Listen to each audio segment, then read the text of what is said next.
Alfonso's here, the godfather of the game. Many years of wisdom, remember his name. Speakers on stage, they'll drop the keys. Unlock your power and seize the breeze.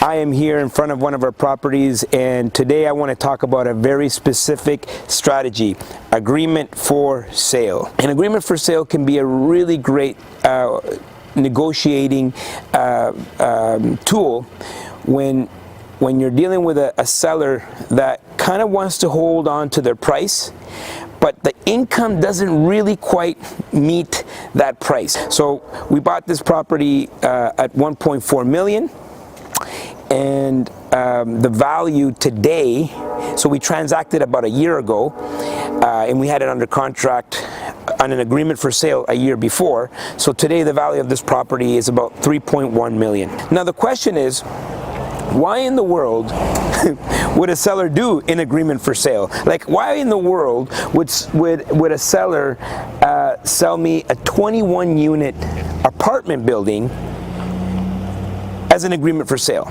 I'm the godfather of real estate, and I am here in front of one of our properties, and today I want to talk about a very specific strategy: agreement for sale. And this is a really unique type of strategy. If I could explain it the best way, how could I explain it the best way? The best way would be, do you understand how a rent-to-own strategy works? And if you know how a rent-to-own strategy works, that's what this is. This property was bought exactly how a tenant buyer would buy a property using the rent-to-own strategy. So basically, it means that you take control of the property and you get to collect all the rents, pay all the expenses, but title hasn't officially transferred, which means the existing seller still is holding on to the mortgage, which is why you would do it in the first place. And so an agreement for sale can be a really great negotiating tool when you're dealing with a seller that kind of wants to hold on to their price, but the income doesn't really quite meet that price. And so there's maybe there'll be a little bit of a gap, and maybe if you can do a few things to that property, maybe if you can improve the income, maybe if you can improve the performance of that property, you can actually get to the purchase price that the seller's looking for. So it's a really great way for the seller to sell their property at the price that they're looking for, and it's a really great way for the buyer to purchase that property, get an opportunity to increase the value of that property before actually transacting on that property. And so everybody wins here. Now the question is, why in the world would a seller do an agreement for sale? Like, why in the world would a seller sell me a 21 unit apartment building as an agreement for sale, right? And so you need to understand that you have to do a proper discovery with your seller. Why do they want to sell? What is the motivation? What helped in this situation, it was a private sale. And so I always talk about creating deal flow for yourself. And a lot of the trainings that I do, I help people buy real estate off market. And if you're buying real estate off market, that means you're not going to the same watering hole as everybody else. And if a seller is really married to that purchase price, you can be in a position, thinking outside the box, to actually give that seller exactly what they want and take over the property. So this is what we did. 21 units, we took over this property. We took over the income, we took over the expenses. We did negotiate one payment every single month, just like a rent-to-own that we would give to the seller. I think it was about $6,500, and that $6,500 covered the seller's mortgage, insurance, and taxes. Okay, and so we took over the income, we took over all the management of the units. We were able to we were able to improve the performance of the property.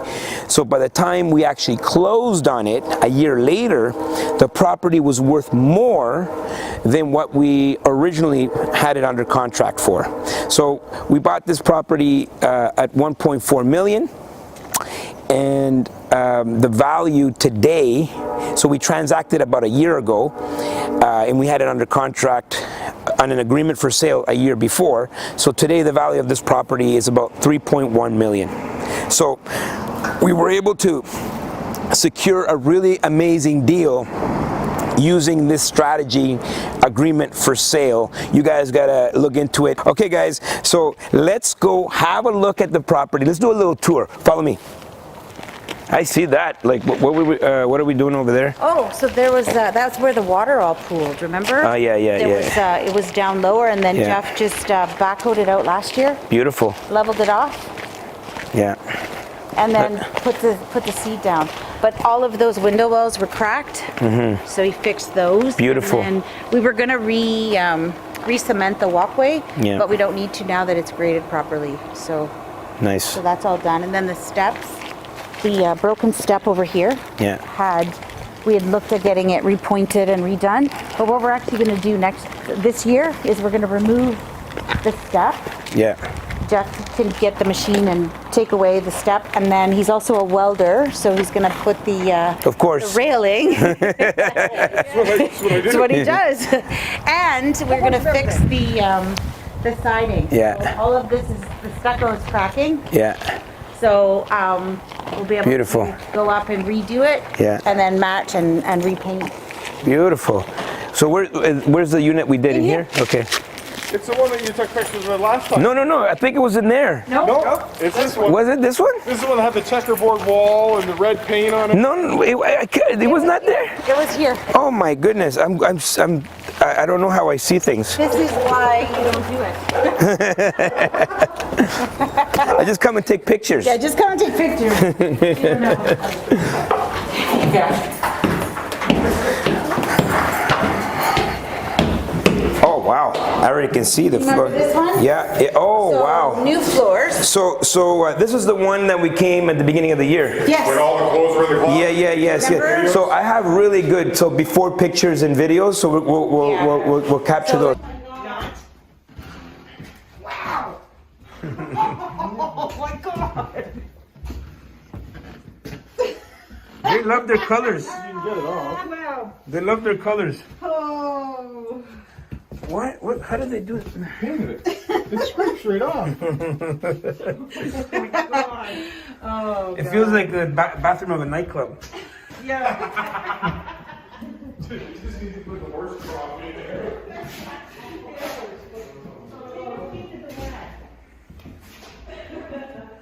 Okay.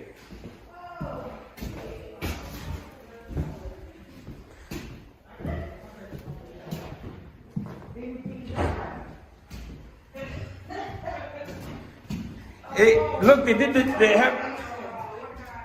This is gonna be a bitch. This is gonna be. You gotta scrape all of this off. This isn't going to be that bad to get off. Oh, really? I had to do this at Sam's unit. Okay.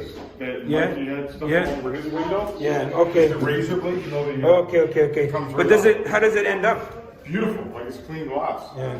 Yeah. Like it's going to take some time, but not. Yeah. This. That is such a fire hazard. Oh, man. Look at that grease and shit in there. On the stove. Thank you.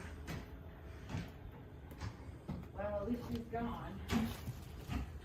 Anybody need boxes?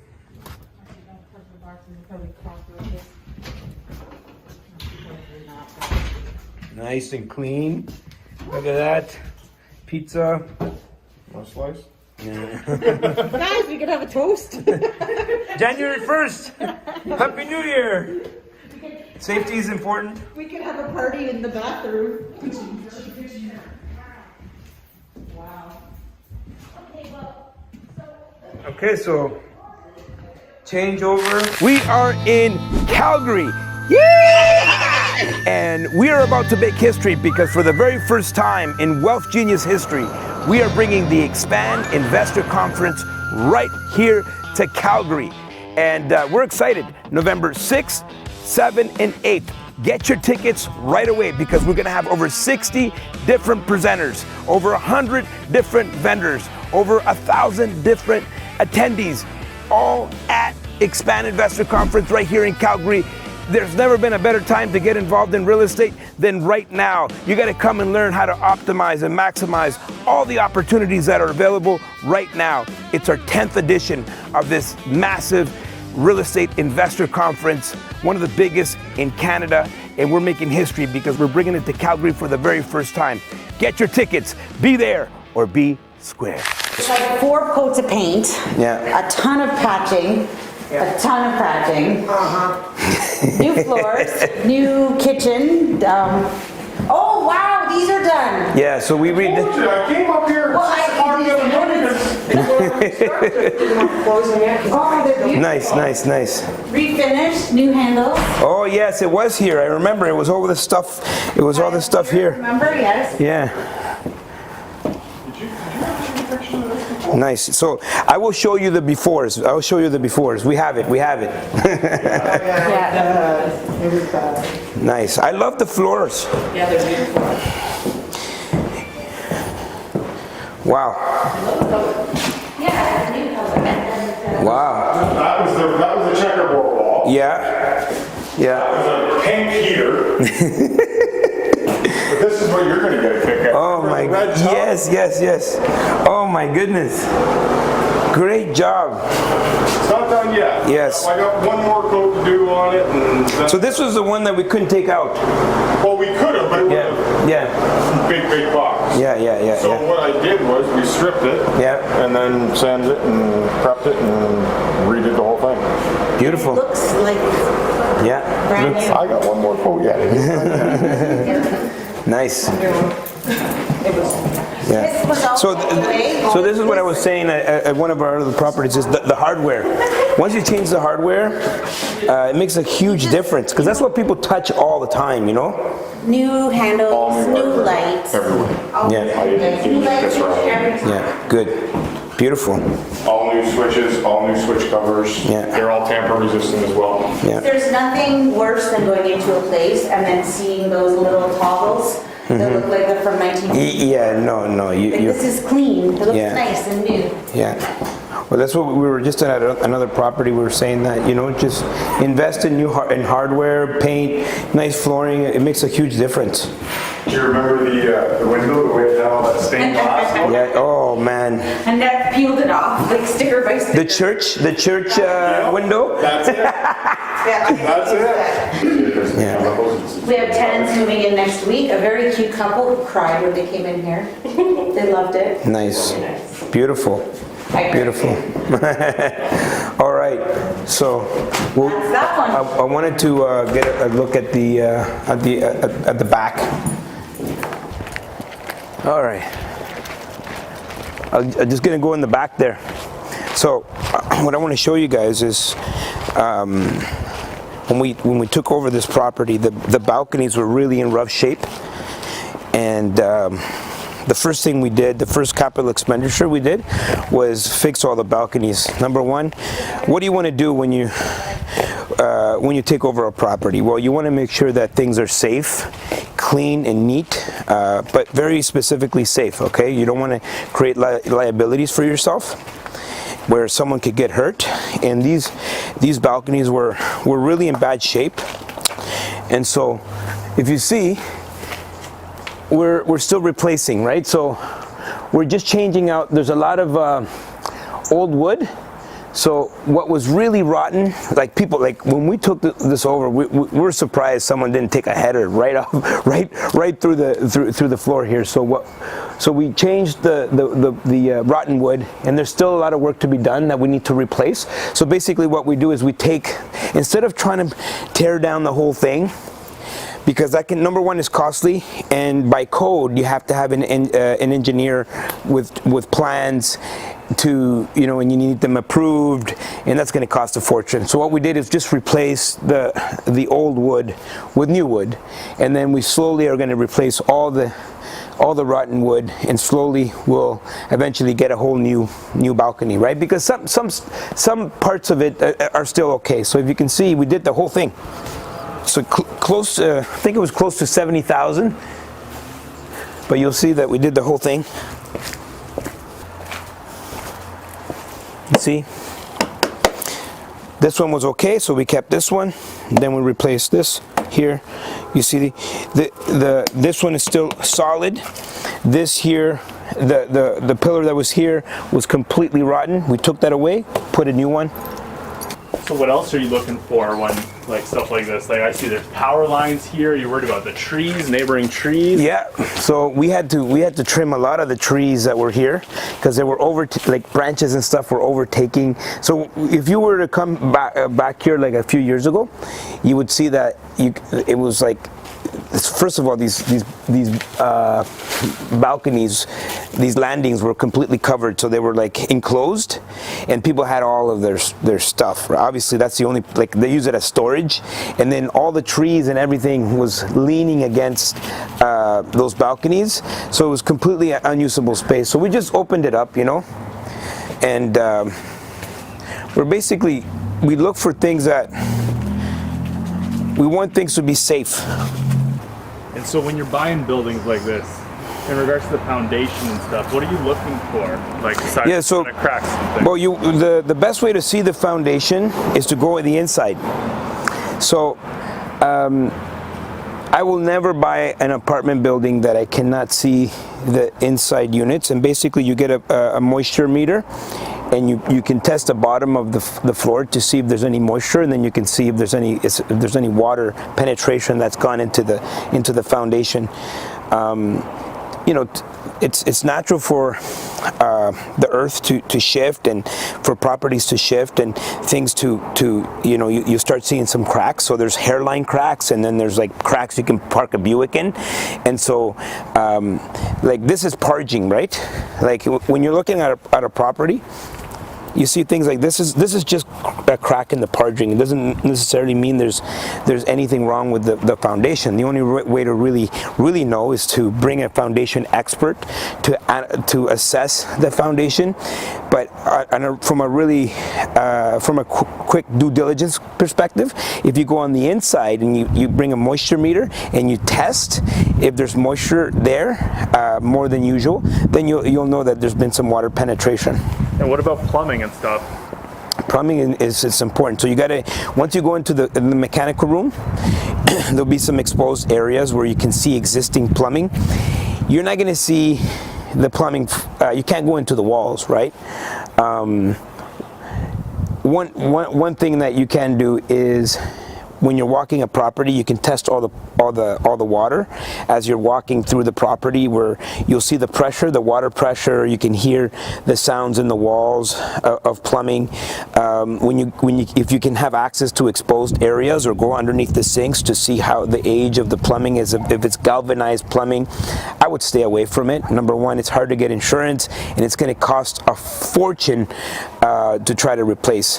The problem with the galvanized plumbing is that they're probably in older properties that are built before 1980 or 70s or 60s, and what you're going to have is there was materials used in those time periods that are very toxic now.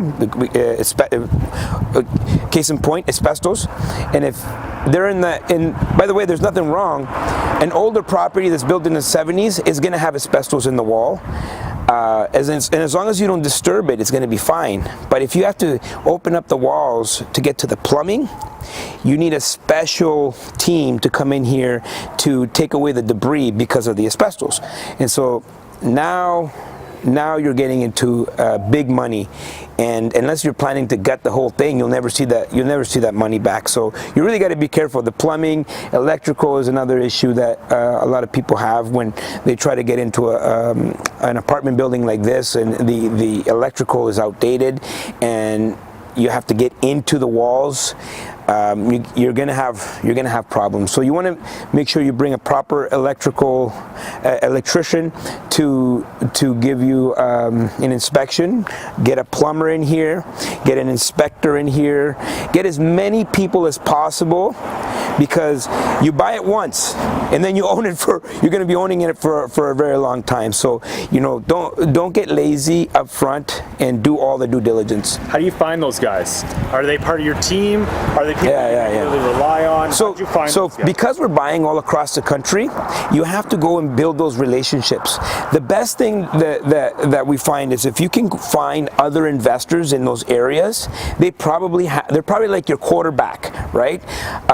A good real estate agent, you make a connection with a really good investor-focused real estate agent, he's like your quarterback because he's seen a lot of these properties. He's probably has access to a lot of people locally, and because we are coming from outsides, because we're investing across North America. For example, if I'm investing in Arizona, if I'm investing in California or BC, Alberta, it doesn't really matter. I'm going to go in there and I'm going to build my team, and I'm going to make sure I make contact. So I guess the formula that we have, and if you see that the majority of our properties are 16 units and up, and there's a very specific reason why we do that, because 16 units and up, there's enough cash flow there to hire a super on site.